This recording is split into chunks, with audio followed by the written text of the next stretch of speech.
Hello everyone. I'm Prabha, Senior Assistant Professor and working with Aditya Institute of Technology and Management. This course is all about learning how to learn, how learning can be made easier and interesting. So before we come to learning, it is very important for us to understand three things. The first one is procrastination, two, memory, and three is sleep, which are the main functions of learning. So let me start with procrastination. Generally, any human being, or keep it to me, why do I procrastinate? Because whenever I start something, I feel I don't want to do it or I don't like doing it. Sometimes I hate doing it or I hate studies. So, what we do? We funnel attention onto a more pleasant task. Might be a Facebook or a WhatsApp or Instagram, any social networking, or sometimes just laying down. Temporarily, we might feel happy, but on a longer run, the procrastinate cycle. What happens? We feel guilty. Oh, I could have done this work. We panic. And if someone is asking about the work completed, we make excuses. One of the most important technique which is proven for learning is Pomodoro technique. Here there is a Pomodoro wherein which you set a time for 25 minutes, ensure all the study material is at the desk, don't get up for 25 minutes, no interruption, keep your phone away, switched off, focus only on the study material which you are learning, and after 25 minutes reward yourself. Might be a cup of coffee or a tea. Remember, this might sound difficult, but practice makes permanent.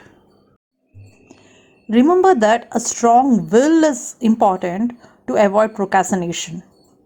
Simple thing, keep a planner journal, commit yourself for certain routines and tasks each day. Delay rewards until you finish the task. Watch for the procrastination cues. Gain trust in your new system. Have backup plans when you still procrastinate. Eat your frog first. Very important, I repeat. Eat the frog first. Complete the most difficult task which you feel is impossible. Complete it. You'll feel relaxed. You'll feel happy. You will have a new motivation to complete your everyday task. Second important function which plays a vital role is memory. In learning, we have short-term memory. We learn by heart, put it on an answer sheet and forget, which is not important. Remember, building strong neural structure a little every day is necessary.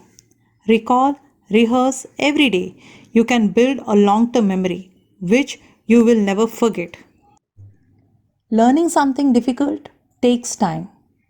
Long-term memory. Whenever we recall a memory, it changes, which is called reconsolidation. We can even implant false memory. It's better to study over time instead of all at once. Create a meaningful groups and use a memory palace technique. Call to mind a familiar place and use it as a visual notepad. Visually store things in that place. This makes it easier to remember things. Lastly, the most neglected thing which helps in learning is sleep. Remember, sleep and a very pleasant sleep is important. Sleeping allows the brain to wash away metabolic toxins. It allows our brain to strengthen important parts of memory even as it erases less important memories. Sleep also allows our brain to rehearse difficult material. It makes a remarkable difference in your ability to figure out the difficult problem to understand. And the best example for apt use of sleep is Mr. Thomas Alva Edison. Though we know him as he used to sleep hardly for 3 to 4 hours every day, but whenever he was stuck with a problem, he used to hold few marbles in his hand and just go into a sleep mode. And when the marbles fell down on the floor, he used to wake up and continue his study, which shows that he made a prompt use of his sleep mode in his learning. It's time to end the part 1 of learning how to learn. Practice Pomodoro technique. Happy learning.